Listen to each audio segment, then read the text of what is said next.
The air in Mr. Hammond's office was heavy with perfume and old money. Mahogany shelves, lined with leather-bound law books, framed the long conference table, and at its center, a silver tray gleamed under the overhead light, one last symbol of my grandfather's taste for control. The room was full of family, but it didn't feel like family. My mother adjusted her pearl necklace like she was attending a gala instead of a will reading. My brother Victor whispered stock numbers into his phone, pretending not to care, though the twitch of his jaw gave him away. And I sat at the far end, clutching the same purse I'd carried since college, feeling every inch the outsider. When the lawyer began reading, his voice was calm, deliberate, rehearsed. To my son Howard West, I leave my controlling shares of West Maritime Group, including all assets, vessels, and holdings. My father's face lit up, his jaw setting in that familiar mix of satisfaction and triumph. To my daughter-in-law, Evelyn West, Mr. Hammond continued, I bequeath the family estate in Napa Valley and its adjoining vineyard. Mother gave a small, polite laugh, covering her mouth like it was inappropriate to celebrate in front of the bereaved. Victor shifted impatiently until his name appeared. To my grandson Victor West, I leave my collection of classic automobiles in the Manhattan penthouse.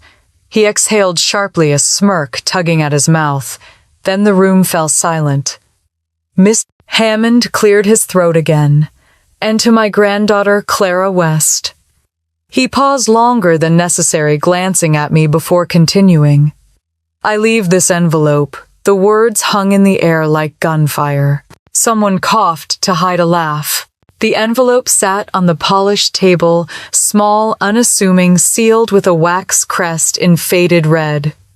My mother tilted her head, her smile cutting through the tension like a knife.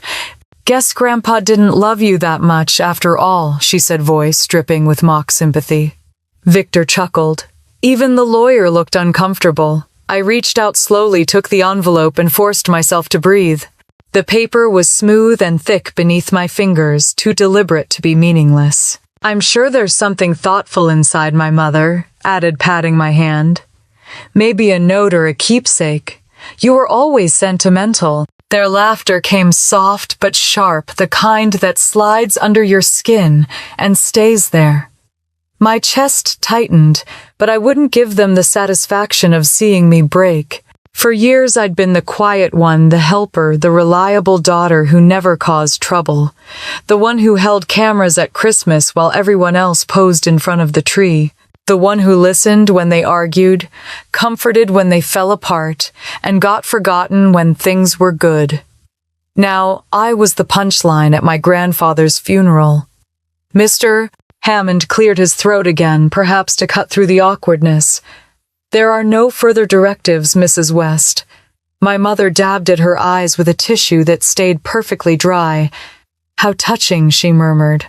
He always had a flair for drama. The meeting ended with the sound of chairs scraping and expensive shoes on marble. No one looked at me as they left. They didn't need to. Their laughter lingered like smoke. I waited until the room was empty, until the last echo of my family's voices disappeared down the hall before I slipped the envelope into my coat pocket. Outside, Seattle's afternoon sky was low and gray, the kind of color that seeps into your bones. I stood under the awning while the wind whipped hair across my face. Through the office windows, I could still see them. Mother checking her reflection in the glass. Victor showing Dad something on his phone, all of them smiling free of guilt. I wondered if Grandpa had watched them the same way, silent and disappointed. The envelope burned in my pocket. I could feel the raised seal through the fabric, almost pulsing with some quiet urgency. Part of me wanted to throw it into the nearest trash can to erase the humiliation before it carved itself deeper. But another part, the small, defiant voice that had survived years of being overlooked, whispered, "Not yet." When I reached my car, I sat in the driver's seat, without starting the engine. Rain began to patter on the windshield, a soft, steady rhythm. I pulled the envelope out, turned it over in my hands. My name was written in his handwriting, neat, elegant, precise. Beneath it, a single word, confidential. My throat tightened. I broke the seal with a quiet snap. Inside was one sheet of ivory stationery and a glossy plane ticket. The letter read, Miss Clara West, you are requested to appear in person at Rosenberg Trust, Geneva, Switzerland for verification of inheritance. Date April 18th. Time 10:00 amperes. M. Local. Please bring this document and proof of identity. Below the signature in my grandfather's handwriting were 4 words. Trust the game, Clara. My fingers trembled. Geneva, Switzerland. A trust my mind spun. Grandpa had spent his whole life in Seattle. He'd never even mentioned Switzerland. If this was a joke, it was a cruel one. But I knew his handwriting. I could still see it in every birthday card, every note he left on my old chessboard. I read the note again, tracing the ink with my thumb. Trust the game. He'd said that countless times when we played chess on the porch during summers. He always claimed life was just a bigger board, that the trick wasn't to win quickly, but to make sure your last move mattered. Maybe this was his final move. I started the car, the windshield wipers beating against the rain. Through the blur of gray and city lights, I saw a reflection of myself. Wet hair, red eyes, but a glimmer of something new behind them. Not sadness, not humiliation, curiosity. That evening my mother called. Just checking on you, she said, in that sugary tone she used when pretending to care. Don't be upset about today. Your grandfather was old-fashioned. Maybe he thought you'd appreciate something symbolic. Like a plane ticket, I asked. She laughed lightly. A trip might do you good. Switzerland's lovely this time of year. Maybe you'll even find a nice teacher's retreat there. I didn't answer. I could hear Victor's voice in the background bragging about the cars he'd inherited. Dad's laughter followed. The same sound I'd grown up chasing, trying to earn and always missing. When I hung up, I stood by my apartment window watching rain slide down the glass. The envelope lay open on the table beside me, the ticket glinting under the lamp. The departure date was in 4 days. 4 days to decide whether I wanted to chase a dead man's riddle or stay here and keep being their afterthought. I remembered Grandpa's voice again, soft but sharp. The queen is only powerful when she moves. I packed a suitcase before I could talk myself out of it. That night, while the city slept, I tucked the envelope into my passport and whispered, All right, Grandpa, let's play your game. Bạn đã nói, viết chương 2 khoảng 800, 1400 2000 dar co. Không phân tích, không giới thiệu, bắt đầu ngay bằng câu đầu tiên. Chỉ xuống dòng giữa các đoạn, không dùng gạch kẻ hết, dòng ChatGPT đã nói. The rain didn't stop for 2 days, a gray curtain that made the world outside my apartment feel suspended in time. I spent those 48 hours pacing between the window and my suitcase, reading and rereading the letter until the edges softened under my fingers. Each time I looked at the words verification of inheritance, my pulse quickened. Was it possible Grandpa had hidden something the others didn't know? Or was this all some elaborate way of giving me closure, a final puzzle to solve before I let him go? By the 3rd morning, I couldn't stand the silence anymore. I sat at my small kitchen table, laptop open, typing Rosenberg Trust Geneva into the search bar. The results were intimidating. Private banking, family offices, confidential wealth management for high net worth clients. Everything about it screamed money and secrecy. I scrolled through pages of press releases, mergers, and board member names until my eyes blurred. It was real. That much I knew. But what did it have to do with me, a woman whose biggest asset was a 7-year-old Honda Civic? When my mother called that afternoon, I let it go to voicemail. Her voice came through crisp and cold. Sweetheart, if this is about that silly ticket, please don't embarrass yourself. Those people deal with fortunes, not feelings. Just shred the letter and move on. Move on. The same phrase she'd used when Grandpa died. When I didn't get into law school. When Victor crashed my car and blamed me for parking it wrong. Move on, as if every disappointment could be swept aside like dust. That evening, I went to my bedroom and opened the top drawer of my dresser. The smell of cedar and old paper rose up. At the bottom lay the chessboard Grandpa had given me when I was 12. One of the pawns was missing. He'd once said he left it that way on purpose to remind me that sometimes you play short-handed and still win. I ran my thumb over the worn wooden pieces and realized that every lesson he'd taught me had led to this. He wasn't sentimental. He was strategic. The decision came quietly like a tide rising. By the time the clock hit midnight, I'd booked a flight to Zurich for Friday morning. The next day, I told my principal I needed personal leave. She frowned, confused. "You're one of our most reliable teachers, Clara." "Is everything all right? I think I just need to find something out," I said. "Something that's been waiting a long time." Packing was strangely easy.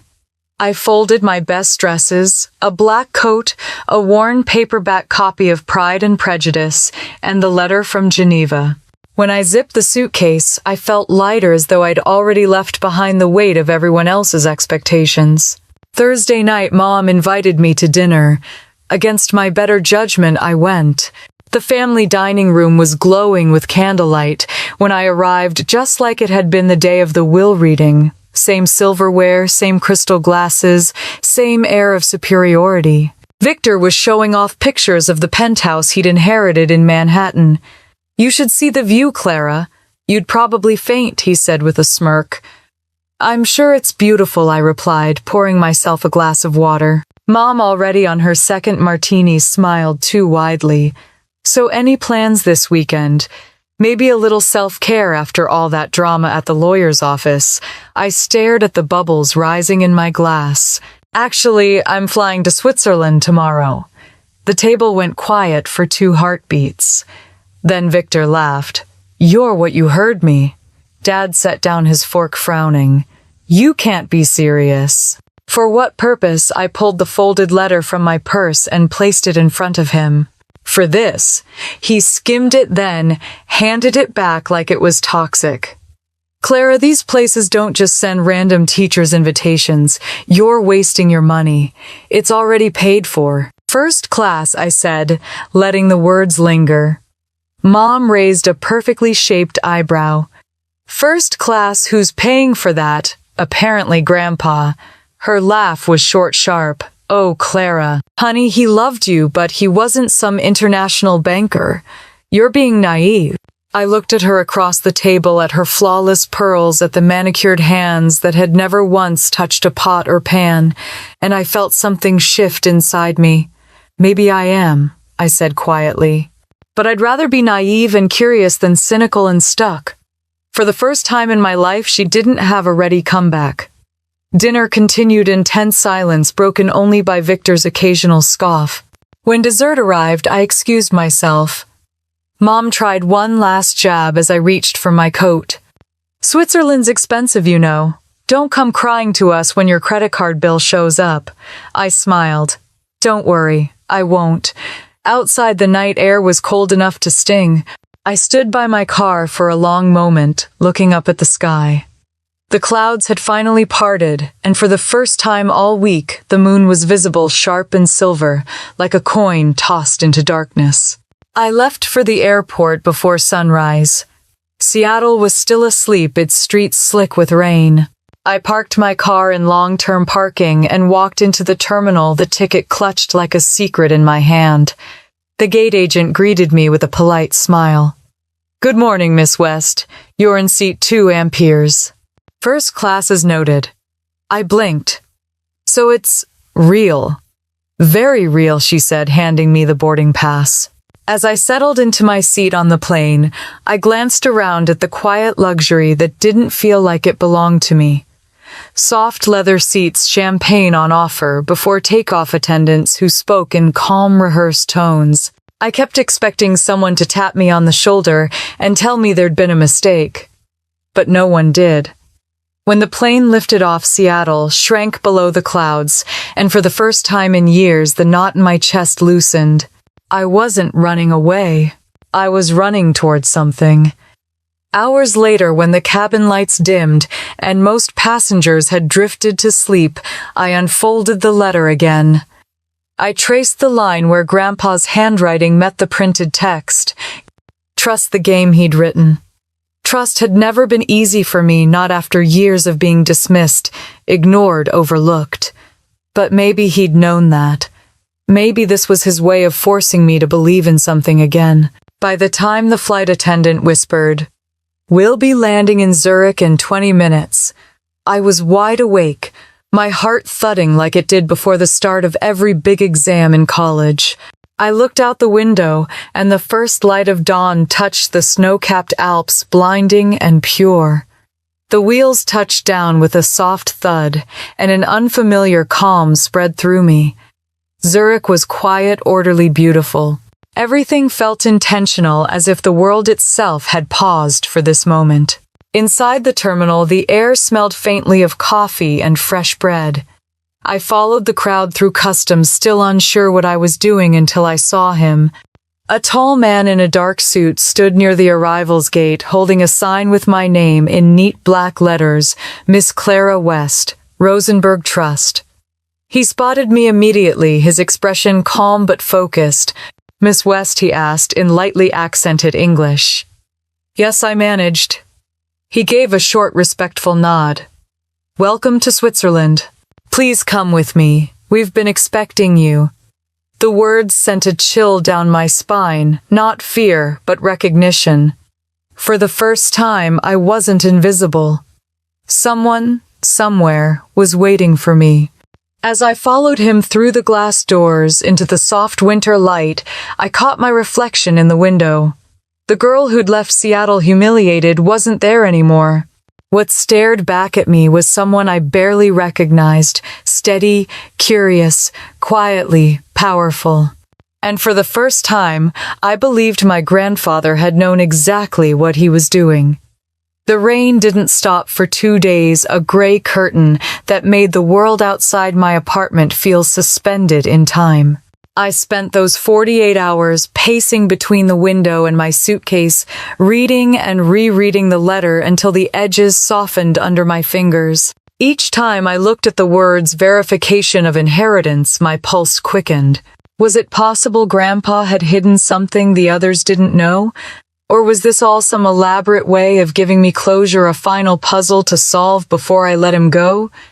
By the third morning, I couldn't stand the silence anymore. I sat at my small kitchen table, laptop open, typing Rosenberg Trust Geneva into the search bar. The results were intimidating. Private banking, family offices, confidential wealth management for high net worth clients. Everything about it screamed money and secrecy. I scrolled through pages of press releases, mergers, and board member names until my eyes blurred. It was real. That much I knew. But what did it have to do with me, a woman whose biggest asset was a 7-year-old Honda Civic? When my mother called that afternoon, I let it go to voicemail. Her voice came through crisp and cold. "Sweetheart, if this is about that silly ticket, please don't embarrass yourself. Those people deal with fortunes, not feelings. Just shred the letter and move on." Move on. The same phrase she'd used when Grandpa died, when I didn't get into law school, when Victor crashed my car and blamed me for parking it wrong. Move on, as if every disappointment could be swept aside like dust. That evening, I went to my bedroom and opened the top drawer of my dresser. The smell of cedar and old paper rose up. At the bottom lay the chessboard Grandpa had given me when I was 12. One of the pawns was missing. He'd once said he left it that way on purpose to remind me that sometimes you play short-handed and still win. I ran my thumb over the worn wooden pieces and realized that every lesson he'd taught me had led to this. He wasn't sentimental. He was strategic. The decision came quietly, like a tide rising. By the time the clock hit midnight, I'd booked a flight to Zurich for Friday morning. The next day, I told my principal I needed personal leave. She frowned, confused. "You're one of our most reliable teachers, Clara. Is everything all right? I think I just need to find something out, I said. Something that's been waiting a long time. Packing was strangely easy. I folded my best dresses, a black coat, a worn paperback copy of Pride and Prejudice, and the letter from Geneva. When I zipped the suitcase, I felt lighter, as though I'd already left behind the weight of everyone else's expectations. Thursday night, Mom invited me to dinner. Against my better judgment, I went. The family dining room was glowing with candlelight. When I arrived, just like it had been the day of the will reading, same silverware, same crystal glasses, same air of superiority. Victor was showing off pictures of the penthouse he'd inherited in Manhattan. "You should see the view, Clara. You'd probably faint," he said with a smirk. "I'm sure it's beautiful," I replied, pouring myself a glass of water. Mom, already on her second martini, smiled too widely. "So any plans this weekend? Maybe a little self-care after all that drama at the lawyer's office?" I stared at the bubbles rising in my glass. "Actually, I'm flying to Switzerland tomorrow." The table went quiet for 2 heartbeats. Then Victor laughed. "You're what you heard me." Dad set down his fork, frowning. "You can't be serious." For what purpose? I pulled the folded letter from my purse and placed it in front of him. "For this." He skimmed it, then handed it back like it was toxic. "Clara, these places don't just send random teachers invitations. You're wasting your money. It's already paid for." "First class," I said, letting the words linger. Mom raised a perfectly shaped eyebrow. "First class, who's paying for that?" "Apparently Grandpa." Her laugh was short, sharp. "Oh, Clara. Honey, he loved you, but he wasn't some international banker." "You're being naive." I looked at her across the table, at her flawless pearls, at the manicured hands that had never once touched a pot or pan, and I felt something shift inside me. "Maybe I am," I said quietly. "But I'd rather be naive and curious than cynical and stuck." For the first time in my life, she didn't have a ready comeback. Dinner continued in tense silence, broken only by Victor's occasional scoff. When dessert arrived, I excused myself. Mom tried one last jab as I reached for my coat. "Switzerland's expensive, you know. Don't come crying to us when your credit card bill shows up." I smiled. "Don't worry, I won't." Outside, the night air was cold enough to sting. I stood by my car for a long moment, looking up at the sky. The clouds had finally parted, and for the first time all week the moon was visible, sharp and silver like a coin tossed into darkness. I left for the airport before sunrise. Seattle was still asleep, its streets slick with rain. I parked my car in long-term parking and walked into the terminal, the ticket clutched like a secret in my hand. The gate agent greeted me with a polite smile. "Good morning, Miss West. You're in seat 2 amperes. First class is noted." I blinked. "So it's real."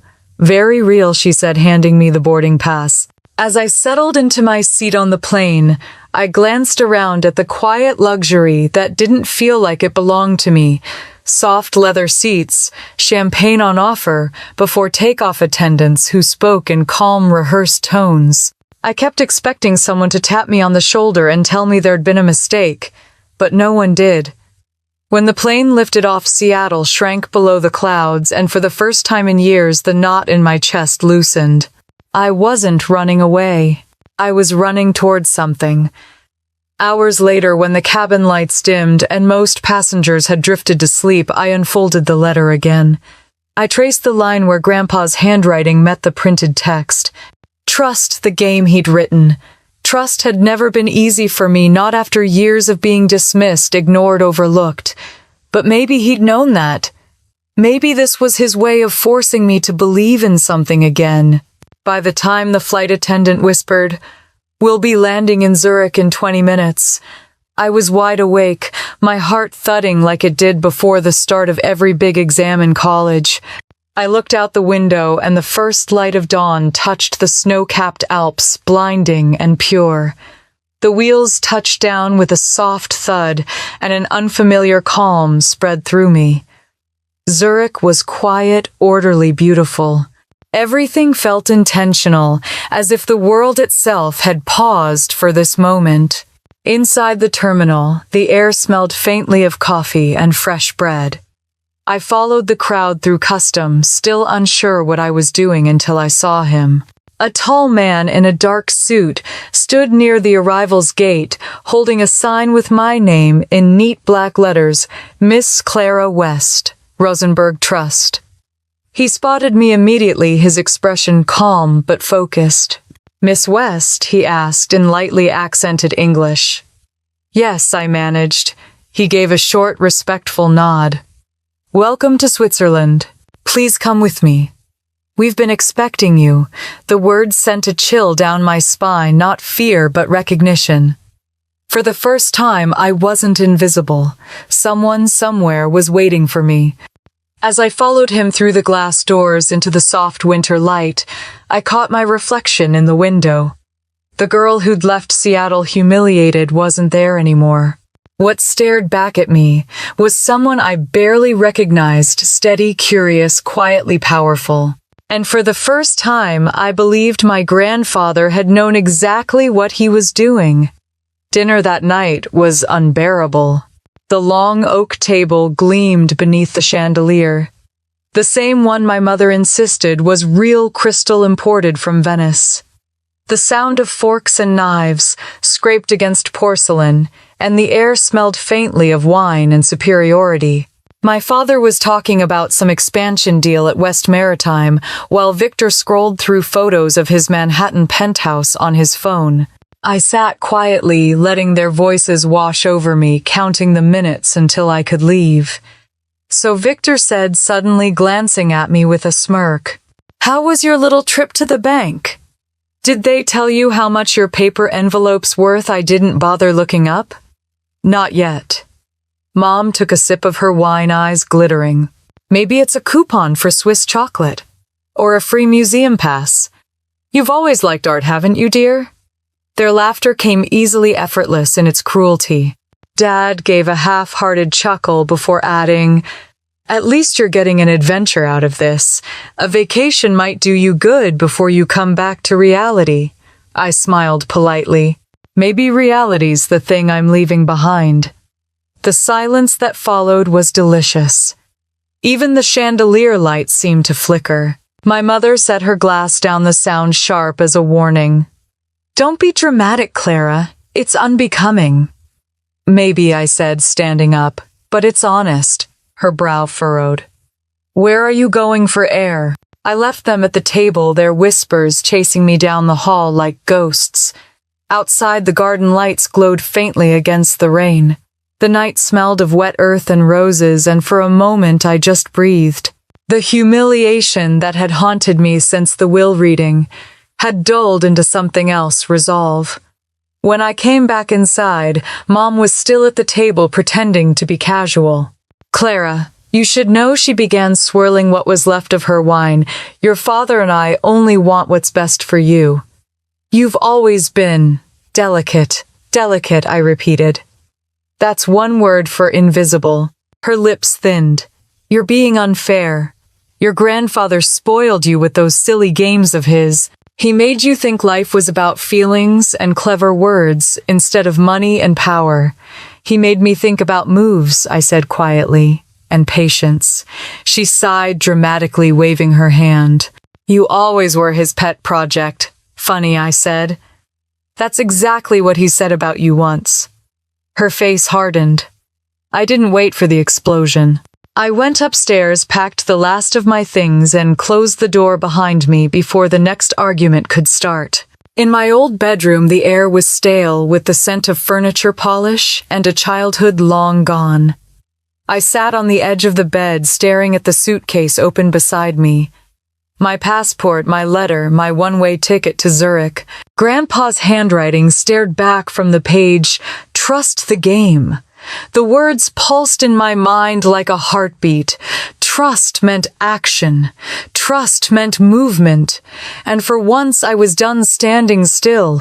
The next morning I left before sunrise. The house was quiet, save for the hum of the refrigerator and the ticking of the grandfather clock in the hall. I paused at the front door, looking back one last time. The walls were lined with family portraits, Dad in his tailored suit, Mom in her pearls, Victor with that smug grin. There were none of me, not one. I smiled. Perfect, I whispered. The drive to the airport was silent, except for the rain tapping against the windshield. My phone buzzed with a message from Mom. Don't do anything foolish. Call when you get there. I turned it off. At the check-in counter, the clerk smiled professionally. Destination Zurich, I said. Business or pleasure, I hesitated. Neither, I said finally. Closure. The woman blinked, then nodded as if she understood. She handed me my boarding pass and wished me a pleasant flight. Inside the terminal, I watched other travelers hugging loved ones, rolling shiny suitcases, holding coffee cups and passports. Everyone seemed to know exactly where they were going. I envied that certainty, but maybe not for long. When my flight was called, I walked down the jet bridge, my suitcase bumping softly behind me. The cabin smelled faintly of citrus and linen.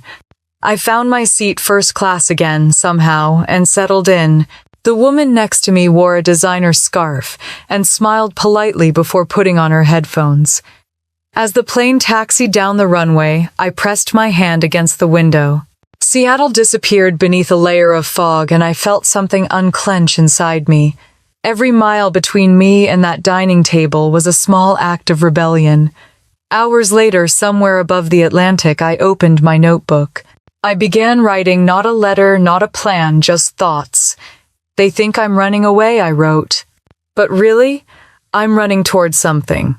Toward him. Toward myself. When I landed in Zurich, the world was washed in white. Snow clung to rooftops and treetops, the kind of beauty that demands silence. The air was cold and thin, each breath a reminder that I was far from home. Customs was easy, almost too easy. The officer stamped my passport and handed it back with a polite willkommen.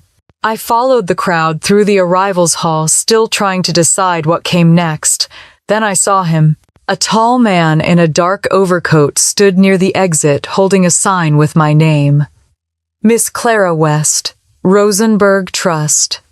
He looked straight at me as if he'd been waiting his entire life for this exact moment. His expression was professional, but there was something else in his eyes, a kind of quiet certainty. I stopped in front of him. That's me, I said. He gave a small bow, European and precise. Miss West, my name is Lucas Meyer. I'm here on behalf of Rosenberg Trust. Rosenberg Trust, I repeated, as if saying it out loud might make it less surreal. Yes, he said smoothly. Your grandfather's arrangements were extensive. He requested that we escort you directly. Escort me where? He smiled faintly. To your grandfather's estate in Switzerland. My grandfather didn't have property here. Not under his name, Lucas said. Please, Miss West. The car is waiting. For a second I couldn't move. The airport buzzed around us, voices, luggage wheels, flight announcements, but I felt like everything had gone silent. Finally I nodded. All right. He led me outside into the crisp air. A sleek black Bentley waited at the curb, gleaming under the pale winter Sunday. As Lucas opened the door, he said quietly, Your grandfather was a remarkable man. It's an honor to fulfill his final wishes. I slid into the back seat, the leather cold against my hands. As the car pulled away, I looked out the window at the snow-covered landscape. The roads wound through small villages with stone houses and wooden shutters, smoke curling from chimneys. Everything was too beautiful, too precise, like stepping into a dream I wasn't sure I deserved. Lucas drove in silence for a while before asking, Is this your first time in Switzerland? Yes, I said softly. And apparently my first time learning who my grandfather really was. He glanced at me in the rearview mirror. You'll find he was a man of many surprises. I leaned back against the seat, watching the world pass by in shades of silver and white. The humiliation of the will reading the laughter, the dismissive smiles, all of it felt far away now, like someone else's story. For the first time in my life, I wasn't the family's embarrassment. I was someone worth waiting for. As we turned off the main road onto a winding path, lined with fir trees, Lucas said quietly, "We'll arrive shortly, Miss West." I caught my reflection in the window, calm, steady, unrecognizable. The car slowed before a set of iron gates where an emblem carved in gold read Rosenberg Private Trust. When the gates opened and the car rolled through, a shiver ran through me. Somewhere ahead, behind those towering pines and snow-draped roofs, waited the truth my family had laughed off. Grandpa's final game had just begun. The drive from Zurich to the mountains felt like crossing into another world. The city's neat streets and tram bells gave way to winding roads lined with pine trees heavy with snow. The car's headlights cut through the mist, illuminating glimpses of stone cottages and frozen fields. Lucas drove in silence, his posture straight, his eyes always on the road. I sat in the back, clutching my coat tighter around me, still trying to believe that any of this was real. Outside, Switzerland looked like something out of a painting, too calm, too orderly, too clean to belong to the same universe as my family. When the road began to climb, I leaned forward. "Where exactly are we going, Lucas?" Glanced at me in the rearview mirror. "To your grandfather's estate near Lake Geneva. The Rosenberg Trust offices are nearby." "My grandfather never owned property here," I said automatically. He smiled slightly. "Not under his American name, no." The answer sent a shiver through me. The snow grew heavier, swirling against the windshield. Lucas switched on the wipers, and the rhythmic sound filled the car. "You'll find," he continued, "that your grandfather left behind more than anyone realized. He valued privacy above all things." The words sat between us, heavy and cryptic. Privacy wasn't something Grandpa had ever needed in Seattle. He was open, funny, the kind of man who made conversation with strangers in grocery store lines. The man Lucas described sounded like someone else entirely, a man with secrets. After nearly an hour, the trees parted to reveal a stretch of open land. Through the falling snow, I saw lights glowing in the distance. The outline of a vast stone house emerged, steep roofs, tall windows, and a grand staircase sweeping up to the front entrance. The kind of estate you'd see in old European movies, not in real life. The gates opened soundlessly as we approached. 2 guards nodded as the car rolled through. Lucas glanced back at me. "Welcome to Rosenberg Estate, Miss West." The Bentley stopped before the steps. A man in a tailored gray suit stood waiting at the top, holding an umbrella. He looked to be in his 60s, with silver hair and the kind of face that had forgotten how to smile. "Good evening, Miss West," he said in a deep, accented voice. "I am Franz, the caretaker. It's an honor to finally meet you. Your grandfather spoke of this day." I stepped out of the car and into the snow. The cold bit instantly at my cheeks, but I hardly noticed. "He spoke of me many times," Franz said. "He made detailed arrangements for your arrival." I followed him up the steps and through the enormous front doors. The warmth inside hit me immediately, along with the smell of cedar and polished stone. The foyer was vast, lined with portraits and candle sconces. A fire crackled in the hearth, throwing shadows across the marble floor. Everywhere I looked, there were reminders of wealth and taste: antique rugs, crystal chandeliers, paintings that looked expensive enough to hang in museums. It didn't feel like anything my grandfather would have built. And yet, there was a familiarity in the details: the chessboard carved into the side table, the clock ticking softly in the corner. Franz led me to a sitting room where a tray of tea waited beside the fire. "Please," he said, gesturing for me to sit. "Mr. Keller will join you shortly." "Who's Mr. Keller?" "The executor of the trust," he said simply. "He will explain everything." As Franz left, I sat alone, the fire crackling behind me. My eyes drifted to the mantel where a photograph sat framed in silver. I stood and walked closer. It was Grandpa, smiling younger, standing on a balcony overlooking this very lake. I touched the glass, tracing his face with my fingertip. "You were full of secrets, weren't you?" I whispered. The door opened behind me. "He was a man who valued foresight," a voice said. I turned. A tall man stood there, mid-40s perhaps, with neatly combed hair and eyes the color of steel. His suit was perfectly tailored, but there was nothing ostentatious about him. He carried himself like someone used to control. "Miss West," he said, extending his hand. "I'm Adrian Keller, Chief Executive of the Rosenberg Trust." I shook his hand. His grip was firm, professional. "You've come a long way," he said, motioning for me to sit again. "I had questions," I said. "I'm sure you do," he replied, "and I'll do my best to answer them." He opened a leather folder and slid a document across the table toward me. "This is your grandfather's final directive regarding his international holdings. Everything you see here has been held under Rosenberg Trust since 1998. I stared at the rows of numbers and company names. There were properties, shares, offshore accounts, more money than I could imagine. My stomach turned. This can't be right. He wasn't that kind of man. Adrian tilted his head. What kind of man do you believe he was? He was a retired businessman. Comfortable, not this. I gestured helplessly at the document. Mr. West was many things, Adrian said calmly. But above all, he was strategic. He once told me, "The people who see your worth too late are the ones who taught you its value." He wanted you to see what they couldn't. I couldn't breathe for a moment. The fire popped behind us. "Why me?" I asked. "Why not my father or brother?" "Because he trusted only you," Adrian said.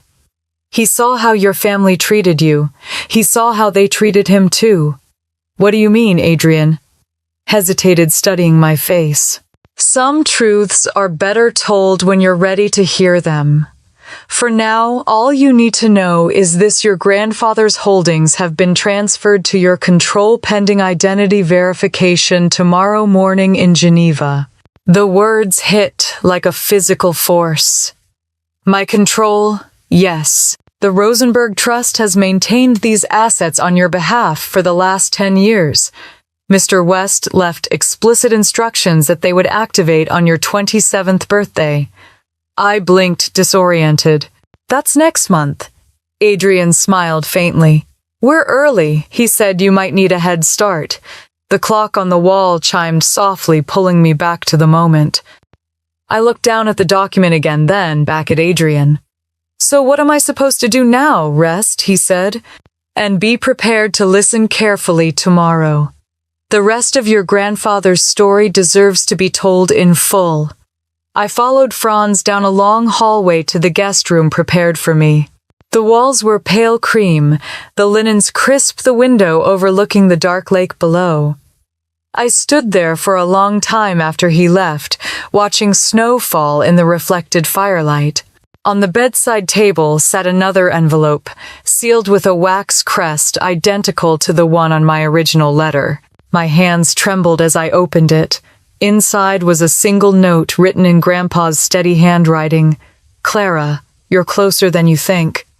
Trust is the hardest currency to earn and the only one worth keeping. The truth waits for those who dare to leave the noise behind." I read it 3 times, my heart hammering. The silence of the estate pressed in around me. Outside, the wind moved through the trees, whispering against the windows. Somewhere far below, I could hear the faint rush of water from the lake. I folded the note carefully and slipped it under my pillow.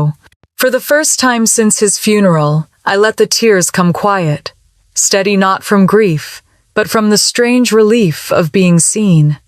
When the clock in the hallway struck midnight, I lay awake, staring at the ceiling. In the stillness, I could almost hear his voice. The queen moves when the board is silent. Tomorrow, I would find out what game he'd been playing all along. The morning light over Lake Geneva was so pale it looked almost silver. I woke to the sound of soft footsteps outside my door and the faint clink of porcelain. When I opened it, Franz stood there with a breakfast tray, coffee, croissants, fruit. His manner was as precise as the ticking clock in the hall. "Good morning, Miss West," he said with a polite bow. "Mr. Keller requests your presence in the study when you're ready." I nodded, still groggy, and thanked him.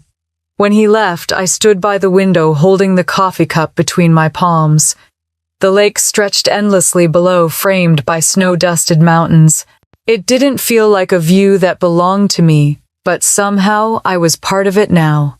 Half an hour later, I followed the scent of polished wood and burning fire to the study. Adrian Keller was already there, standing beside the fireplace, a folder open on the desk before him. He looked up when I entered. "Good morning, Miss West," he said. "I trust you slept well." "Well enough," I replied. "I've had stranger dreams." He smiled faintly. "Then let's see if we can make sense of them." He gestured toward the chair across from him. I sat, heart thudding. On the desk lay documents with embossed seals, pages of financial statements, and what looked like property deeds. "This," Adrian began, "is the full portfolio of your grandfather's trust. For 10 years, it has been under my management per his instructions. All assets are legally registered under Rosenberg Trust, an umbrella organization he founded in Switzerland." I frowned. "He was never involved in Swiss business." Adrian tilted his head slightly. "He was more involved than anyone knew. Mr. West established Rosenberg Trust in the late 1992 after certain disagreements with his partners in the United States. He relocated portions of his wealth here to protect them." My mind raced. From what Adrian paused, studying me. "From your family."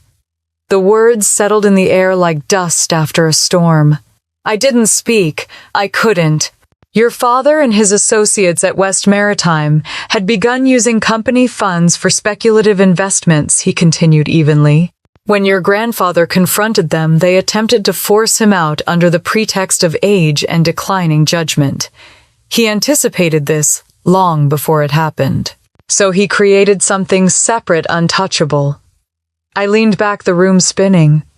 "You're telling me he built an entirely new fortune in secret?" Adrian nodded once. "And he used his own lessons in patience to do it. Every year he expanded investments in shipping, hospitality, and real estate, mostly in Europe and Asia. He worked quietly, always under the Rosenberg name. He refused to draw attention. And now it's mine." "It is," Adrian said softly. "By his directive, the trust activates under your name once you verify your identity in person." He slid a sleek black folder toward me. Inside, I saw pages stamped with government insignias, company seals, and figures that didn't seem real. My eyes skimmed down the page numbers that stretched into the hundreds of millions, possibly more. "This can't be right," I whispered. "There must be a mistake." "There's no mistake," he said. "He began transferring control 8 years ago through holding companies and subsidiaries. Each one is linked to your trust." I looked up, stunned. "He did all this without anyone knowing?" Adrian's expression softened. He was a man who preferred his victories quiet. The fireplace crackled between us. I stared at the papers, the edges trembling in my hands. I wanted to laugh or cry or both. My grandfather, the man who'd worn old sweaters, who'd driven a 10-year-old pickup truck, had been running an empire beneath everyone's nose. "Why me?" I asked finally. "Why not my father or Victor?" Adrian closed the folder and folded his hands on the desk. He said, "You were the only one who saw people instead of power. The only one who played the long game." I thought of our chess matches when I was a child, the way he'd lean back after I made a move and say, "Patience, Clara. The queen wins by watching." "He left something else for you," Adrian said, interrupting my thoughts. He opened a drawer and retrieved a small ornate box. He asked that I give you this personally after you learned about the trust. My pulse quickened as I opened the box. Inside lay a single gold key and a folded note. The paper smelled faintly of cedar and ink. You once asked why I taught you chess instead of business, the note read. Because both require vision. The difference is that in chess, no one applauds until the end. Trust the silence. It means you're winning. The handwriting was his strong, certain, unmistakable. My throat closed. I looked up at Adrian. What does the key open? He smiled faintly. That, Miss West, you'll discover in time. But I can tell you it's symbolic. There are physical safes, yes, but more importantly, it opens decisions. Freedom. I turned the key over in my palm. It was heavier than it looked. Adrian stood. We should leave for Geneva soon. The bank expects us at 10. The drive back down from the mountains felt different this time. I sat in the front seat beside Lucas, the documents secured in a case at my feet. The snow had slowed to a soft flurry, and sunlight began to break through the clouds. At one point, Lucas spoke quietly. Your grandfather was a good man, stern but kind. He visited often, always asked if the lake was calm. You knew him well, I asked. As well as anyone could, Lucas said. He was private. But he spoke of you. My chest tightened. What did he say that you reminded him of the part of himself he didn't lose? The words stayed with me the entire drive. When we reached Geneva, the city sparkled beneath the morning sunday. The streets were lined with cafes and glass storefronts reflecting the water. It was all too clean, too beautiful to feel real. The Bentley stopped in front of a white stone building with tall windows and a bronze plaque that read Rosenberg Private Trust. Adrian stepped out first. This is where it begins, Miss West. Inside, the air smelled of leather and paper. The receptionist greeted us in French, then switched effortlessly to English when Adrian introduced me. This way, please, she said, leading us down a quiet corridor to a boardroom overlooking the lake. At the end of the table sat a man in a navy suit. His hair was silver, his features sharp. Miss West, he said warmly. I am Mr. Laurent, director of the Rosenberg Trust. We've been waiting for you. Waiting. The word struck something deep in me. He motioned for me to sit, then placed a sleek tablet in front of me. On its screen was the digital form of my grandfather's will, different from the one I'd seen in Seattle. This one was stamped Confidential, International Holdings. Before you sign, Miss West Laurent said you should know what you're inheriting. He turned the tablet so I could see the list companies, resorts, shipping lines, real estate portfolios, names I recognized from news headlines. One line at the bottom caught my eye, West Maritime Holdings. Silent partner Rosenberg Trust, 51% ownership. My breath caught. He still owned it, I whispered. All these years he still owned it. Adrian nodded. Through you now. The room was silent, except for the faint hum of the heater. I stared at the screen, the weight of it all pressing down. For years my family had laughed at me, dismissed me, treated me like a shadow. But here I was, the only one holding the truth they'd buried. Mr. Laurent placed a pen beside me. Sign here, Miss West. Once you do, the trust is yours. My hand hovered above the line for a moment, trembling, then steadied. I signed. The tablet chimed softly, confirming the transfer. Mr. Laurent smiled. Congratulations, Miss West. As of this moment, you are the sole beneficiary of Rosenberg Trust. Your grandfather's legacy continues through you. Outside bells from the nearby cathedral began to ring. I looked out at the glittering lake and whispered under my breath, "Checkmate, Grandpa." For the first time, the silence didn't feel empty. It felt like victory. The next morning, I woke to sunlight spilling through the sheer curtains of the Geneva hotel suite. The city outside was quiet, the streets gleaming from a night of soft rain. My mind was still buzzing from yesterday, from the signatures, the words sole beneficiary, and the realization that my life had been split cleanly in two. There was before, when I was the overlooked granddaughter, and after, when I held an empire in my hands. A soft knock at the door pulled me back to the present. When I opened it, Adrian stood there, immaculate as ever, holding 2 coffees. "You didn't answer your phone," he said, stepping inside. I assumed caffeine would be more persuasive. I took the cup, grateful. "I barely slept," I admitted. "It feels unreal." "It should," he said, taking a seat across from me. "You've inherited more than wealth, Clara. You've inherited control. That's a rare thing." I sat opposite him, staring out the window at the distant mountains. "Control," I repeated. "That's not something my family ever thought I had."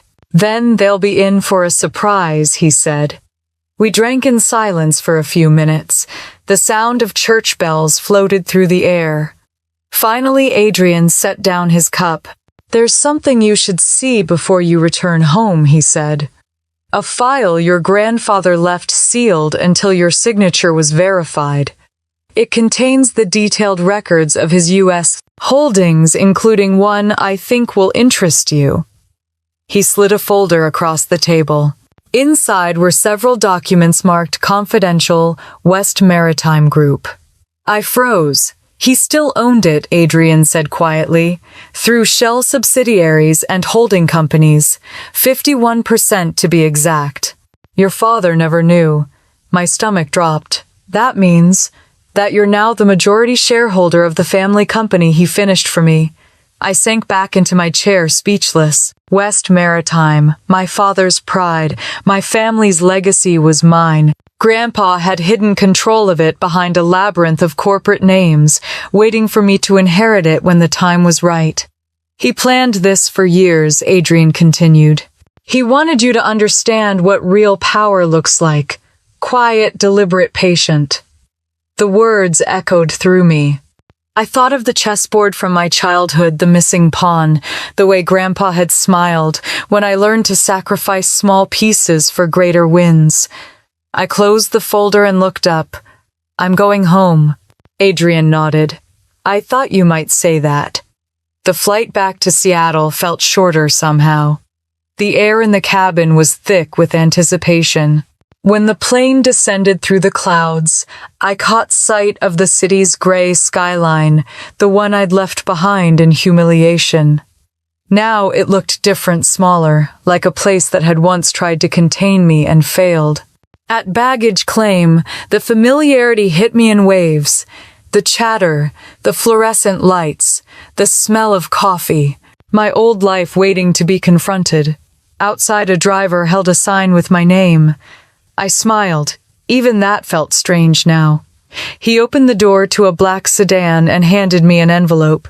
"From Mr. Keller," he said. Inside was a single note. "Remember, silence is strategy. Speak only when the move matters." I tucked the note away and watched the rain blur the city as we drove. That evening, I went back to my apartment for the last time. The space was just as I'd left it, small, cluttered, unremarkable. I walked through each room, slowly touching the furniture, the photos, the chipped coffee mug by the sink. It already felt like a museum of a life that no longer belonged to me. I opened my laptop, logged into my bank account, and stared at the updated balance. More zeros than I'd ever imagined. Power in its quietest form. Then I looked at the folder marked West Maritime Financials. I opened it. Line after line of figures glowed on the screen: shipping routes, profit margins, contracts, debts. The company wasn't thriving. Despite my father's bravado, it was drowning in debt and mismanagement. I felt a slow, cold satisfaction. The next morning, I called my father's office. His secretary sounded startled when she heard my name. "Hold, please," she stammered. A click. Then his voice, brisk, tired, but unmistakable. "Clara, this is unexpected. I'd like to see you," I said. "It's important." A pause. "What about business?" That word alone was enough to silence him for 3 long seconds. "Come by the house," he said finally. When I arrived that evening, the house looked the same: gleaming marble floors, sterile air, expensive art that said nothing about love. Mom opened the door, surprise flickering across her face. "Clara, we weren't expecting you." "I won't stay long," I said. They were in the living room, wine glasses in hand as always. Dad stood when I entered. "You look different," he said, studying me. "Europe suits you." "Switzerland," I corrected. "And yes, it does." He smiled thinly. "Did you find what you were looking for more than that?" I placed the folder on the coffee table between us. The leather gleamed under the light. "I came to return something that belongs to the family, or maybe to show you who it belongs to now." He frowned. "What is this?" "Financial statements," I said. "West Maritimes. I think you'll want to look at the ownership records." He opened the folder, scanning the documents. His face paled as he read. This isn't possible." Mom leaned forward. "Howard, what is it?" He looked up slowly, disbelief clouding his features. "Rosenberg Trust owns 51% of West Maritime." "Not anymore," I said softly. "It's mine now." The silence that followed was absolute. Mom's eyes widened.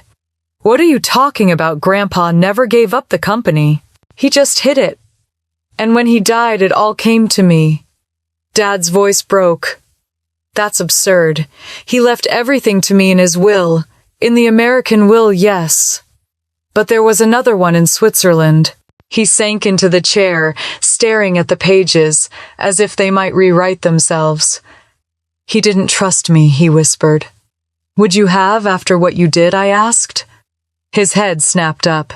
"What I did, you and Mom tried to push him out. He saw it coming. He built something stronger, something you couldn't touch."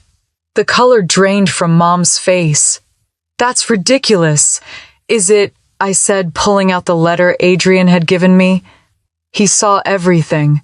He forgave you, but he didn't forget." For the first time in my life, neither of them had anything to say.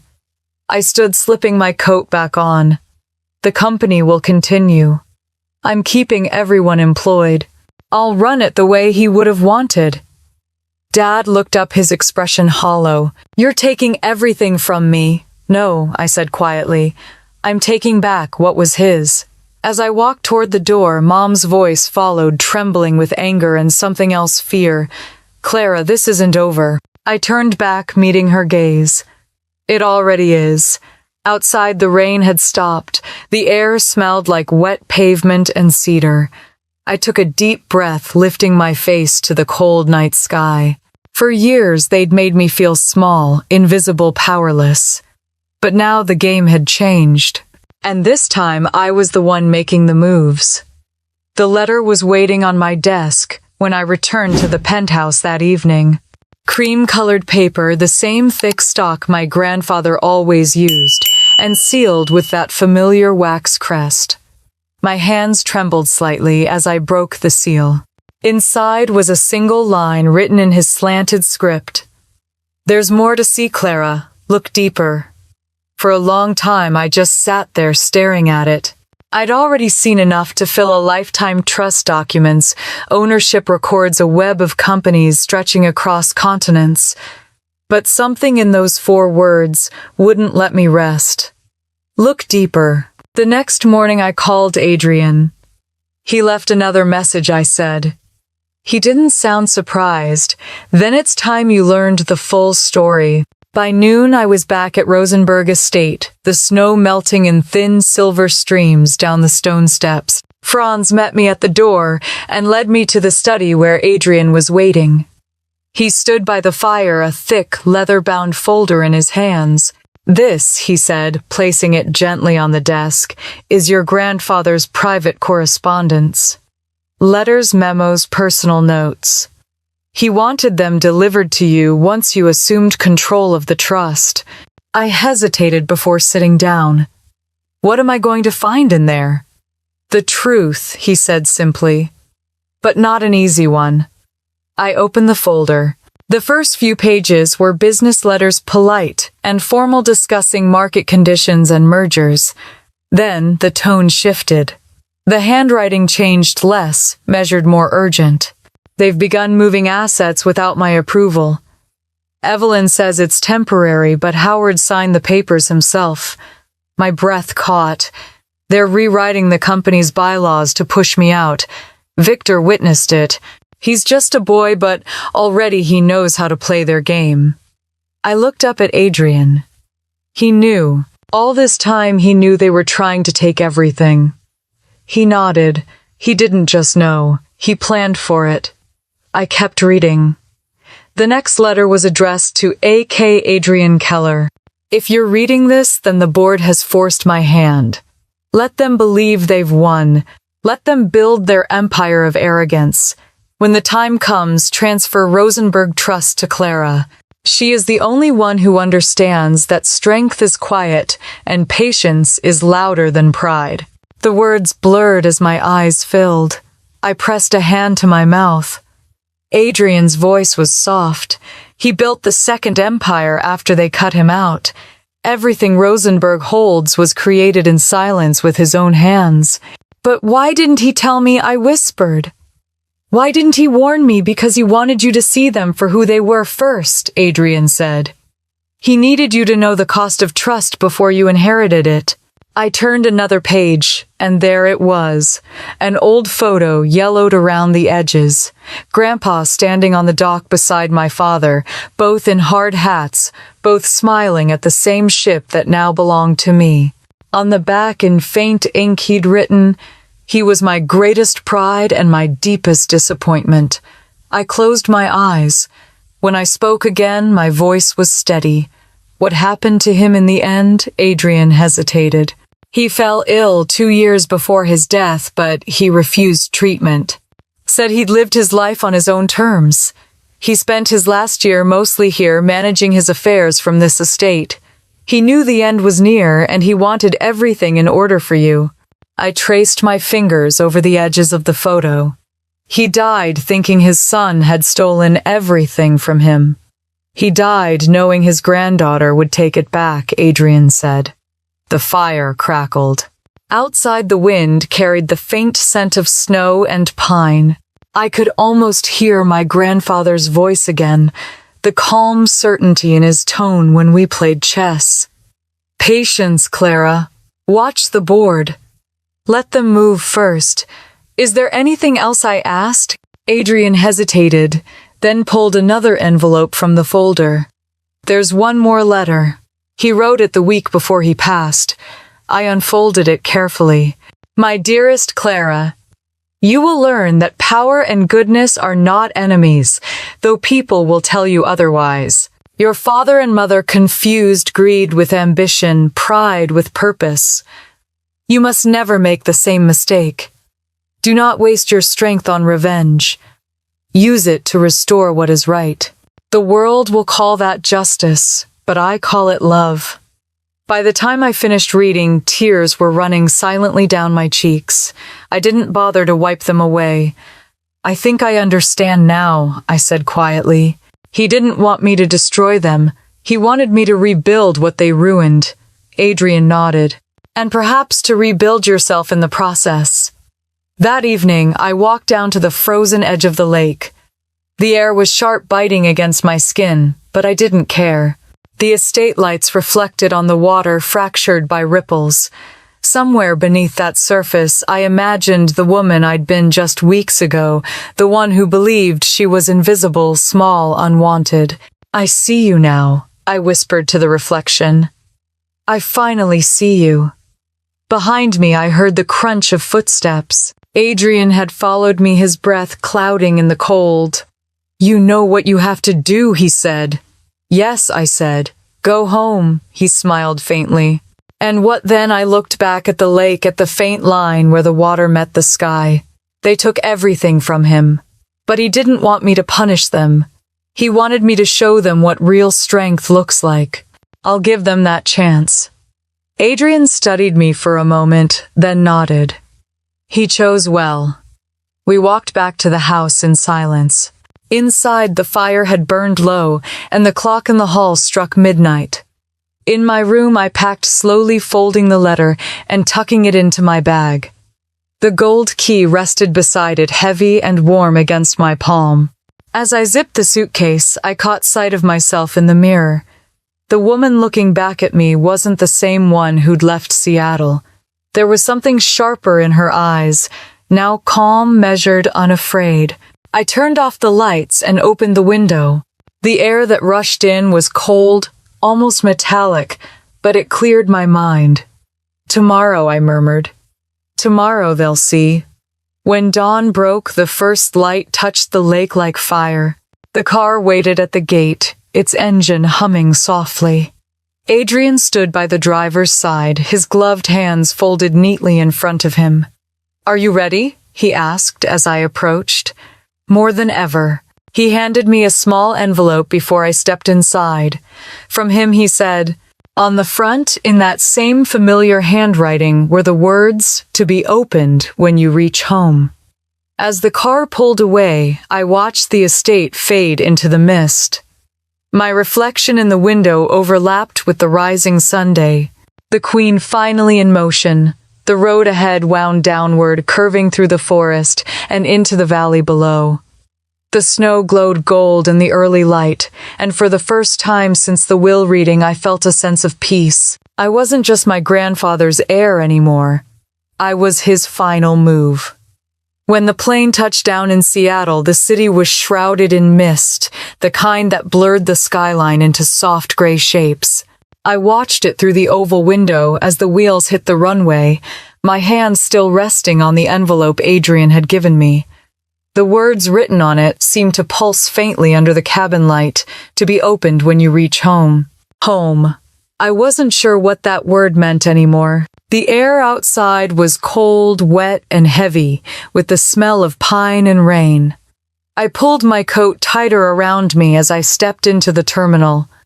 Everything felt the same, crowded, noisy, impatient, but I wasn't. I wasn't the teacher scraping by anymore, or the daughter who sat quietly while her family dismissed her. I was someone else now. Someone who held the strings they didn't even know existed. I opened the envelope as soon as I got to my car. Inside was a short note in my grandfather's handwriting. "Clara, the truth is never an ending, it's an invitation. What you do with it determines what kind of person you become. Do not let anger write your story. Make your move, but make it count."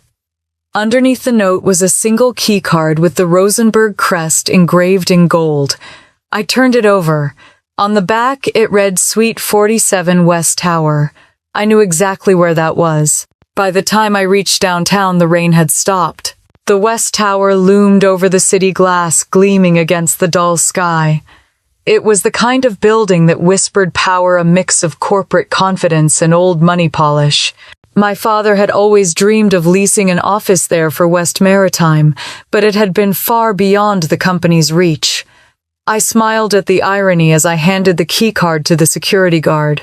He scanned it and nodded respectfully. "Good morning, Miss West. The suite has been prepared for you." When the elevator doors slid open, I stepped into a world that looked nothing like the one I'd left behind. The suite was spacious and modern, lined with floor-to-ceiling windows overlooking the bay. A single folder sat on the glass desk. Inside were documents bearing my name and title, Clara West, Principal Shareholder, West Maritime Group. I let out a slow breath. The transformation was complete. The company that had been my father's obsession was now under my control. That evening, I went back to my apartment one last time. The place looked smaller than I remembered. I packed a few things, a stack of books, an old photo of Grandpa and me at the pier, the chess set with the missing pawn. When the movers came the next morning, I gave them the new address, Westfield Estate. By afternoon, I stood in the grand foyer of my new home, surrounded by silence and the echo of my own footsteps. The house smelled faintly of cedar and lemon polish. Through the wide windows, I could see the city stretched out below like a living map. For a moment, I let myself breathe it in the stillness, the distance from everything I'd known. Then I called my father. He answered on the third ring, his voice clipped. "Clara." "Dad," I said evenly, "we need to talk." "I don't think there's much left to say," he muttered. "There is," I said. "I'm making you an offer." Silent. I could almost hear the disbelief on the other end. "An offer? I'm not here to humiliate you, Dad. I'm offering to keep you on as executive manager. You'll run the day-to-day operations at West Maritime. The company stays intact. The employees keep their jobs. Nothing changes except who signs the checks." He laughed softly, the sound edged with bitterness. "You want me to work for you?" "I want you to work for the company Grandpa built," I said. "The one you almost destroyed."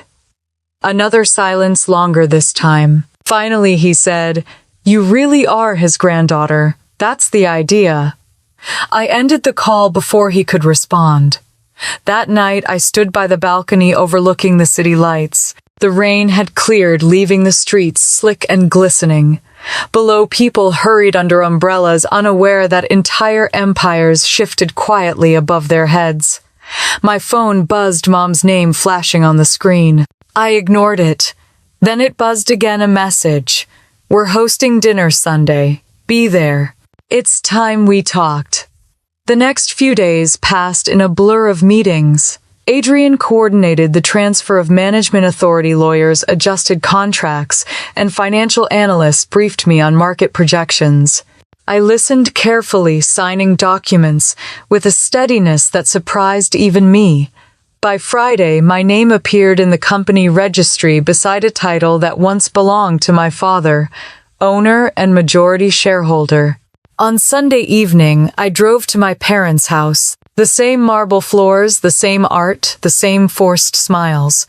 But the energy had shifted. This time when I walked in, their laughter stopped first. Mom opened the door with her usual polished grace. "Well," she said, her tone sharp with curiosity, "the prodigal daughter returns." "Something like that," I said, taking off my coat. Victor was there too, lounging on the couch, scrolling through his phone. He looked up briefly and gave a smirk.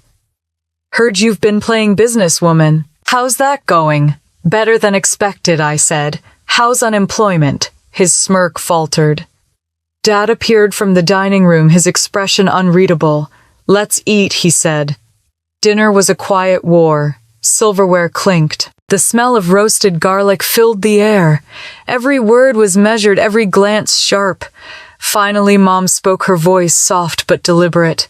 "Clara, whatever this is, this power trip, it has to stop. You can't possibly think running West Maritime will end well." "I don't think," I said calmly. "I know." Victor scoffed. "You think you're some kind of CEO now?" "I don't think it," I said again. "It's printed on my business card." Dad slammed his fork down. "Enough. This family has been through hell because of that company. Your grandfather's paranoia destroyed everything. Don't repeat his mistakes." I looked straight at him. "His mistake was trusting you." The room went still. Mom's voice rose sharp with outrage. "How dare you speak to your father like that? How dare you laugh at him when he left me that envelope?" I shot back. "How dare you assume I was nothing while he was still protecting every one of you?" They said nothing. For once they had no words. I stood pushing my chair back. "Dinner's over. I didn't come here for approval. I came to tell you something." I looked directly at my father. "You're still on the payroll, but from now on you answer to me." He stared at me for a long time, his face pale, his pride stripped away. Finally, he nodded once. "Then I'll see you at work." I left the table before anyone could respond. The house behind me felt smaller than ever. Outside, the air was cool and still. The city lights shimmered beyond the hills, and the first drops of rain began to fall again, soft and steady. I tilted my face upward, letting them hit my skin. This wasn't the ending Grandpa had imagined. It was the beginning of something else. They had tried to erase him. I would make sure his name and mine were written where no one could ever touch them again. As I drove away, my phone buzzed with a message from Adrian. Congratulations, Miss West. The board has accepted your leadership transition. I smiled into the dark. The Queen was finally on the board, and it was my move now.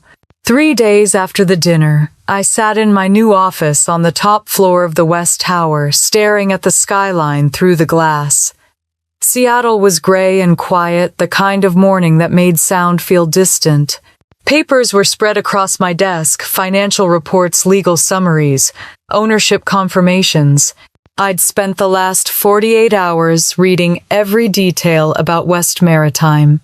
And the deeper I went, the clearer one truth became: the company was drowning. The debt was suffocating. Cash flow barely existed. Contracts had been mishandled, budgets ignored. My father's leadership had been a facade, polished smiles covering cracks in the foundation. Every number on the page confirmed what I already knew. If I didn't move fast, the company would collapse within 6 months. The intercom beeped. Mr. Keller on line 1, my assistant said. I pressed the button. Put him through. Adrian's voice came warm and steady. You've seen the numbers, I assume I have, I said, flipping through the binder again. It's worse than I expected. That's why your grandfather positioned the trust to intervene. He anticipated this kind of mismanagement. I leaned back in my chair, rubbing my temples. The board doesn't know yet, but they'll find out soon enough. They're expecting a savior, not the daughter they all underestimated. Then let's make sure you play the part, Adrian said. Discretion first. Let them think the offer came from a foreign investment group. Alpine Holdings has already been registered in Zurich under your trust. So the buyer of West Maritime is you, he finished. But no one needs to know that. It'll appear as an international acquisition, a lifeline for the company. The plan clicked into place, sharp and perfect. Make the offer, I said. Already in motion, Adrian replied. 45 million, all cash. Above market value, clean contract, no red flags. They'll take it. I hung up my pulse, steady but quick. For years they'd laughed at my envelope. Now I was buying back everything they'd stolen. By noon, I was at the office headquarters of West Maritime. The lobby still smelled like salt and coffee, the same scent I remembered from childhood visits. Employees greeted me politely, not realizing the new owner had just walked through their doors. My father's assistant led me upstairs, her heels clicking on the polished floor. He was in the boardroom, papers scattered, sleeves rolled up, tension in every movement. When he saw me, surprise flickered across his face. Clara, I didn't expect you here today. I wanted to see the operation, I said calmly. Understand what I'm responsible for. He laughed once, dry and nervous. Responsible? You mean what I'm responsible for? Of course, I said, forcing a smile. For now. He didn't catch the edge in my tone, or pretended not to. That afternoon, Adrian's team sent over the official acquisition proposal. I watched from my apartment as the document was delivered by courier to the board of directors. Everything was executed exactly as planned, anonymous, professional, legitimate. The perfect trap. The next morning, my father called. His voice was tight. Clara, something happened. I let a hint of concern color my tone. What is it? We received a buyout offer. Out of nowhere. A Swiss investment group, Alpine Holdings. They're offering far above valuation. I paused as if thinking. Is that good news? I don't know yet, he admitted. The offer is generous, almost suspiciously so, but the terms are solid. They want full control, no changes to staff or leadership for 3 years. That sounds ideal, I said lightly. Maybe you should take it. He laughed, but it came out hollow. You think I should sell the company. I think you should consider what's best for everyone, I replied. Sometimes letting go is a smarter move than holding on. He hesitated, then sighed. You sound just like him. Maybe that's not such a bad thing, I said, and hung up. By Thursday, the board had convened. My father paced the length of the conference room arguing with Victor and the other directors. They debated valuation, foreign influence, potential mergers. None of them knew that the investor they were discussing was the same woman who had once fetched them coffee during family meetings. Friday at 4:47 p.m., the deal was signed. West Maritime was sold to Alpine Holdings. At 5:15, the wire cleared. By 5:30, I owned the company. When the confirmation email came through, I read it twice. Transaction complete. That was it. No fanfare, no applause. Just a quiet click of the universe falling into place. That night, Adrian called. "Congratulations, Miss West. The acquisition went smoothly. Your father has no idea who's behind it." I stared out the window at the city lights. "He will eventually," maybe Adrian said. "But by then the company will be thriving again, and it'll be too late to take it back." I smiled faintly. "Checkmate," I whispered. 2 days later, Dad invited the family to dinner. He sounded almost giddy on the phone. "We should celebrate," he said. New beginnings. At the restaurant, they were all there, Mom in her pearls, Victor bragging about his latest car purchase. My father raised his glass. "To Alpine Holdings," he announced proudly. "To the deal that saved our company." Everyone cheered. Everyone but me. I just lifted my glass and murmured to new owners. He didn't notice. The meal went on like a play I'd seen too many times. Mom chatted about vacation plans. Victor about investments, all of them oblivious to the irony. They were celebrating being rescued by the same person they'd laughed at. After dessert, I excused myself, claiming I had an early meeting. Outside, the night air was cool and damp. I walked to the edge of the street, looking back through the restaurant's glass walls. My family laughed over wine, their reflections blurred by the rain.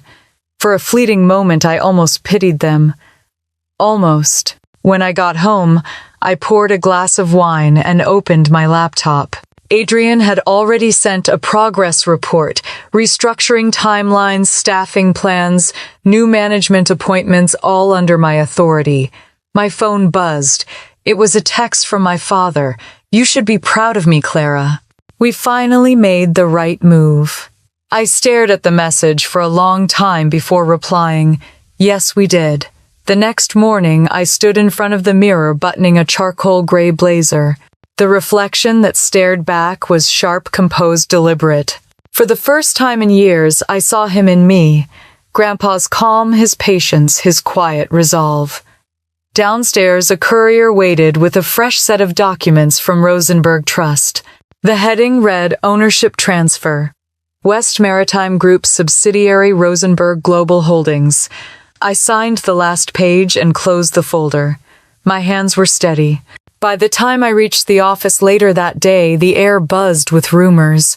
The acquisition had made headlines. Foreign investment group Alpine Holdings buys majority stake in West Maritime. My father was pacing the lobby, talking to reporters, playing the part of the visionary leader who had saved his company. He didn't see me walk past. I rode the elevator to the top floor where my new office awaited. The plaque on the door still bore his name, but not for long. I stood there for a moment, letting the silence settle.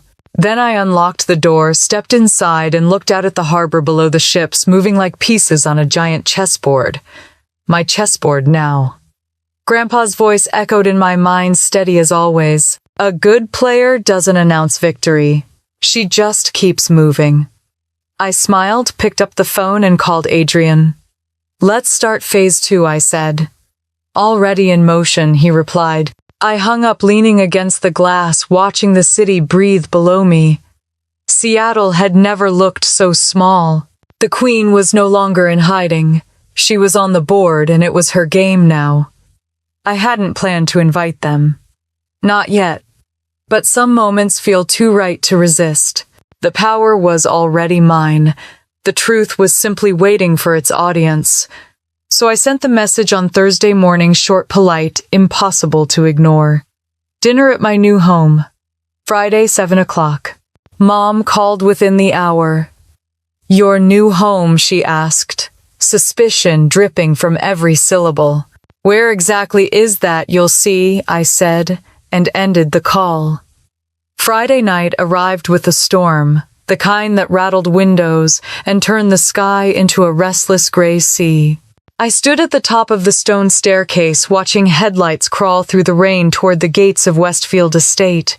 The staff moved quietly behind me, lighting candles, pouring wine-adjusting place settings on the long oak table. Everything gleamed. Everything was ready. When the doors opened, the wind swept in first, then my family. Mom wrapped in her cashmere coat, her perfume thick enough to compete with the rain. Dad followed, his expression cautious, the unease of a man used to being in charge but suddenly unsure of the rules. Victor trailed behind them, smirking as if the whole evening were a joke. Mom stopped halfway into the foyer, eyes darting across the marble floors, the chandeliers, the portrait of grandfather that hung above the fireplace. "This is quite something," she said. "Whose place is it?" "Mine," I answered. Her head snapped toward me. "Yours?" I smiled. "Yes, I bought it 2 weeks ago." Victor laughed, shaking his head. "Right. With what teacher's salary?" "With interest," I said simply. No one spoke after that. We sat for dinner, the storm crackling outside as thunder rolled over the hills. The table glittered with silverware, crystal glasses, and candlelight. Franz, the estate's caretaker, served quietly, moving like part of the shadows. Mom tried first. "Well, darling, you've certainly done something with yourself. You must tell us your secret." "A rich boyfriend. A sudden lottery win." "Something like that," I said. Dad cleared his throat. "Let's not turn this into an interrogation. It's good to see everyone together." "Of course," Mom said sweetly, though her eyes never left me. "I just think it's fascinating that Clara managed all this so quickly." Her tone was sugar over glass. I set my fork down carefully. Some things take time. You just don't see them until they're finished. Victor leaned back in his chair, arms crossed. "What's this really about, Clara? You drag us here to show off your little castle," I smiled. "Not exactly." Dad frowned. "Then, what is it about?" I reached under the table, lifted a leather folder, and placed it between us. "You should probably read this." Dad hesitated, then opened it. His eyes moved across the pages, confusion melting into disbelief. "This can't be right." Mom leaned over. "What is it?" He didn't answer. His jaw tightened. His voice, when it came, was barely a whisper. "Alpine Holdings. The buyout. You." I met his eyes. Yes, me. The sound of the storm filled the silence that followed. Mom's hand froze halfway to her wineglass. "What are you saying?" "I'm saying I bought West Maritime. The company, the contracts, the ships, everything." Victor laughed sharply, incredulous. "You're lying." "You think so?" I reached for the folder, flipped to the final page, and slid it toward him. "The signatures are all there. Ask your father whose name he signed under." Dad looked at me as though seeing me for the first time. "You manipulated us."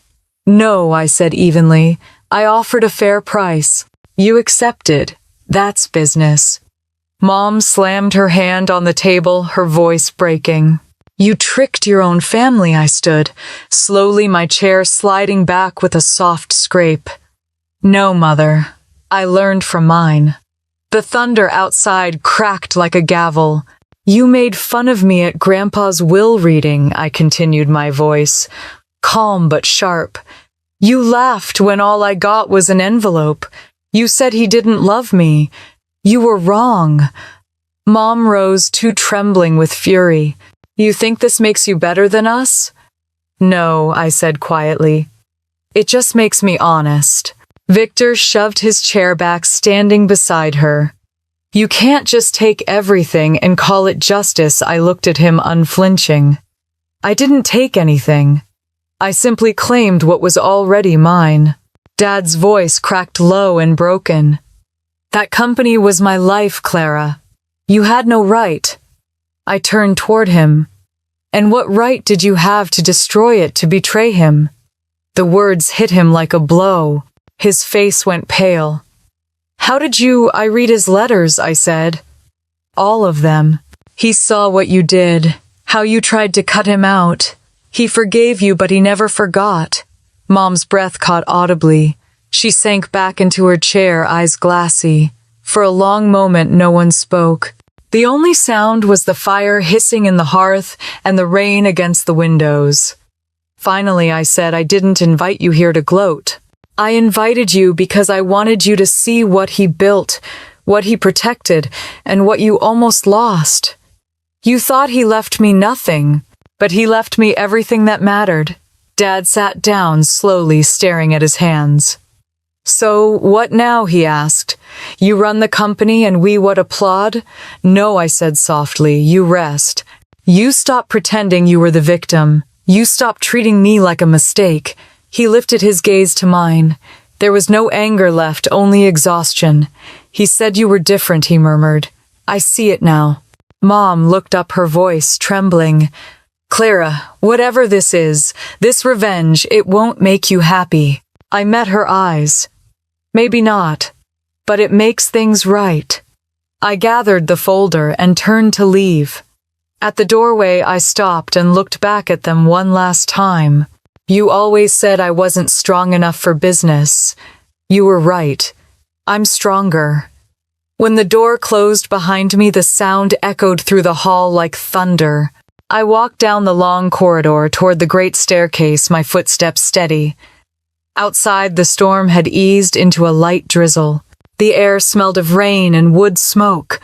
I stood on the porch, breathing in the cold, the silence, the sense of something ending. Behind me, through the tall windows, I could see them still seated, frozen in disbelief.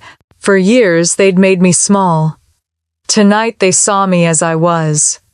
Inside my pocket, the gold key warmed against my fingers. Grandpa's last lesson pulsed through my mind. Power doesn't shout, Clara. It whispers and the world listens. The rain began again, soft and rhythmic. I stepped off the porch and walked toward the gates, my heels sinking slightly into the wet gravel. By the time I reached the car, I felt lighter. Not triumphant, not angry, just whole. As Franz opened the door for me, I looked back at the house one last time. The lights glowed through the mist, soft and golden. They know now, I said quietly. Franz nodded. Yes, Miss West, they do. The engine started, and as the car rolled down the long driveway, I whispered to the night, the game's over. But deep down I knew it wasn't really over. It had only changed shape. The board was mine now, and every move from here would define what kind of queen I would become. The morning after the dinner, I woke to a silence that felt heavier than any storm. The air inside the estate was still the kind that holds its breath after something irreversible. I made coffee and stood by the window watching fog drift over the hills, swallowing the city below. My phone was already vibrating with missed calls, Dad, Mom, even Victor. I didn't answer any of them. Instead, I called Adrian. It's done, I said. He didn't ask what I meant. How did they take it? As expected, I said. Shock first, then anger, then silence. Silence, he murmured. That's when people start to understand. I'm not sure they ever will, I said softly. They spent years believing I was the weakest one. I don't think they know how to see me any other way. They will, Adrian said. In time. But I wasn't sure time could fix what had been broken. Later that morning, I went to the office. The elevator ride felt longer than usual, the hum of machinery echoing in the small space. When the doors opened, I found the staff unusually quiet. Conversations stopped mid-sentence, eyes followed me, and whispers trailed in my wake. They all knew something had shifted. The energy was different now. In the boardroom, my father was waiting. He stood by the window, shoulders stiff, a cup of untouched coffee in his hand. You didn't have to humiliate us like that, he said without turning around. I didn't humiliate you, I replied evenly. I told you the truth. He turned then, his face pale and drawn. You think that makes you righteous? You bought your own father's company. Do you have any idea what that feels like? I met his eyes. I know what it feels like to be laughed at in a lawyer's office while everyone else divided the empire and I was left with an envelope. So yes, I think I do. He flinched, but didn't argue. For the first time, I saw the man behind the pride, the one who'd spent his life trying to fill a shadow he never could escape. I made mistakes, he said quietly. Your grandfather and we didn't agree on much, but I never wanted this. Neither did I said. But he left me the choice. I just made it. He nodded slowly, staring down at the cup in his hand. So what now? You stay on, I said. For now, the employees trust you. But there will be changes, structural, operational, ethical. We're rebuilding. He gave a humorless laugh. Rebuilding what? The legacy he wanted, I said. His eyes softened just slightly. You really think you can fix this? I know I can. That night, I received a message from Victor. We need to talk, not at the house, please. We met at a small cafe near the waterfront, one of those places that smelled like salt and burnt espresso. He was already there when I arrived, slouched in a corner booth, fidgeting with his phone. Nice place, I said, sitting down. He smirked. I wasn't sure you still did normal things like coffee. I do when there's a reason. He leaned forward, lowering his voice. Look, I was angry, okay, but I didn't know Grandpa left you all that. None of us did. You didn't care to know, I said. He sighed. You're right. We treated you badly. Mom, Dad, me, we all did. But I want to make things right. Why? I asked, studying his face. Because you mean it, or because you think I can help you? Now he hesitated. Both.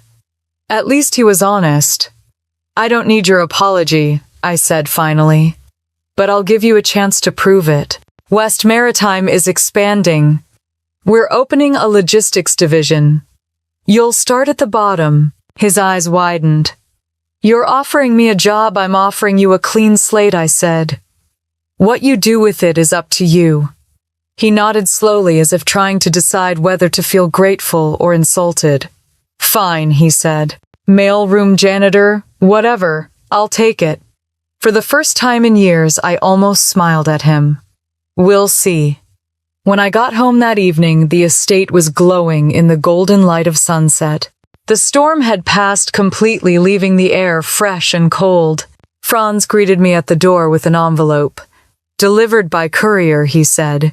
From Zurich. Inside was a short note from Adrian. The trust is now fully under your control. There are no more conditions. You are free to decide what kind of legacy you wish to leave. For a long time, I just stood there reading the line again and again. Free. It felt strange, heavy, and light all at once. I walked to the terrace and looked out over the valley. The city lights blinked like stars below, and in the reflection of the glass door I saw my own face, older, somehow sharper but steady. Grandpa's words echoed in my mind. Do not waste your strength on revenge. Use it to restore what is right. Maybe that's what this was all leading to, not destruction but restoration. The next morning I went back to the office early. The building was quiet, the corridors empty. In the boardroom, sunlight streamed through the windows, hitting the table like fire. I spread out the plans I'd been working on, employee equity programs, green shipping initiatives, new partnerships. It wasn't just about profit anymore. It was about purpose. By noon, Dad arrived. He looked tired but calmer than the day before. He studied the papers, then looked at me. You're serious about all this? Completely. He nodded. Then you'll need my help, whether you like it or not. I know, I said. And I do. For a moment, something like mutual respect passed between us. It wasn't forgiveness yet, but it was close enough to start. That evening, as I drove back to the estate, the first snow of winter began to fall. The city glowed beneath it, soft silver, alive. I thought about everything that had happened, the laughter at the will, reading the trip to Switzerland, the moment I realized I'd been underestimated my entire life.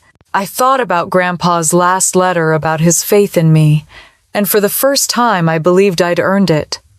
When I reached home, I walked through the grand hall and paused at his portrait. The eyes in the painting seemed to follow me, steady and knowing. "I kept my promise," I whispered. "I didn't let them destroy what you built."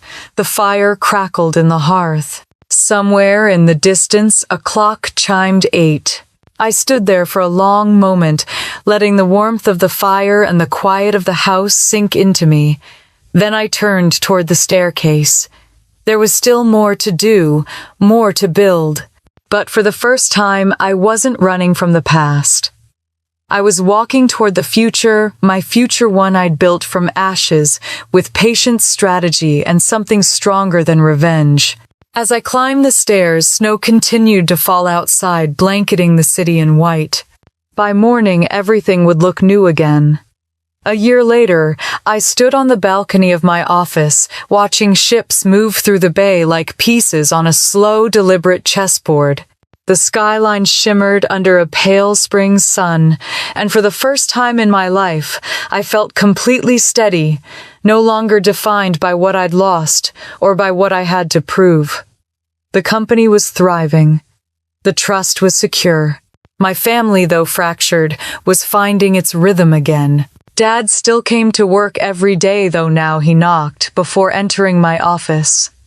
He'd accepted his new position with quiet grace, focusing on the logistics department where he belonged. The anger had faded from his eyes, replaced by something humbler, heavier.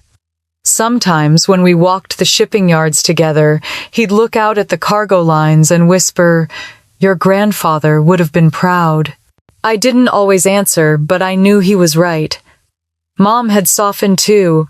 After months of tension, she'd stopped pretending the past hadn't happened. One afternoon, she called, her voice trembling, and simply said, "I'm sorry for everything I said that day in the lawyer's office. I see now what I couldn't see then." I didn't interrupt her. I just listened. Forgiveness didn't come instantly, but when I finally said, "I know, Mom," it felt like breathing after holding my breath for years. Victor surprisingly kept his promise.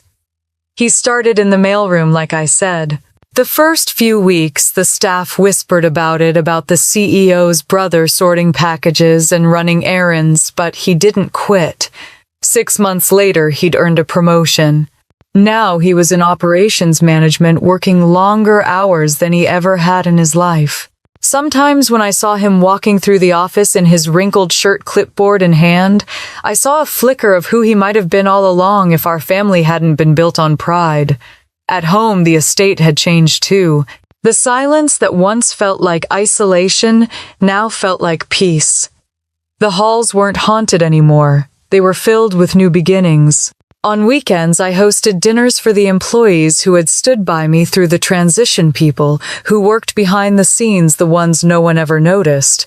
We ate, laughed, and toasted to the future. That future had grown larger than even I expected. The new division, Rosenberg Global Logistics, had become one of the fastest-growing operations on the West Coast. Our environmental initiative to modernize shipping fuel systems was being featured in international journals. Reporters no longer introduced me as the granddaughter of the late industrial magnate. Now I was simply Clara West, CEO and philanthropist. I'd even launched a foundation in Grandpa's name, the Rosenberg Foundation for Ethical Leadership. Its first project funded scholarships for underprivileged students in maritime engineering. Every time I signed one of those letters of acceptance, I felt something heal inside me. It was as if I were giving someone else what Grandpa had once given me, a chance to be seen. One morning, Adrian called from Zurich. "You've done more than he imagined," he said. "He'd be proud." "Thank you," I said. "But I think he'd tell me to keep going." Adrian laughed softly. He always did love a challenge. We talked for an hour about upcoming ventures, and when the call ended, I sat in silence, staring at the letter framed on my desk, the one Grandpa had written the week before he died. Use it to restore what is right. I traced the words with my fingers, feeling how they had shaped everything I'd become. That evening, the family gathered at the estate for dinner. It was the first time in over a year we'd all sat at the same table without tension. The fire glowed, the wine flowed, and laughter came easier than I thought it ever would again. Dad raised his glass. "To Clara," he said, his voice steady, "for reminding us what legacy really means." I smiled, shaking my head. "To family," I said. "The real kind, the one you build when you finally stop pretending everything's perfect." They clinked glasses. Even Mom smiled. After dinner, I stepped outside. The night was clear, the stars reflecting on the lake like pieces of light scattered across the water. I could still remember that girl sitting in a lawyer's office, humiliated and small, clutching an envelope everyone thought was empty. I wished I could tell her what I knew now, that the envelope hadn't been a consolation prize. It had been an invitation to transformation. The breeze carried the faint scent of cedar and rain. I thought of Grandpa again, of his voice during those long chess games when I was a child. "Patience, Clara. Let them underestimate you. It's how you win without cruelty." He was right. Winning hadn't been about revenge. It had been about becoming someone who no longer needed it. I turned back toward the house. Through the windows I could see my family laughing, Mom leaning toward Dad, Victor making a joke that actually made her laugh. It wasn't perfect, but it was real. For the first time, it felt like we were all seeing each other clearly, without envy, without fear.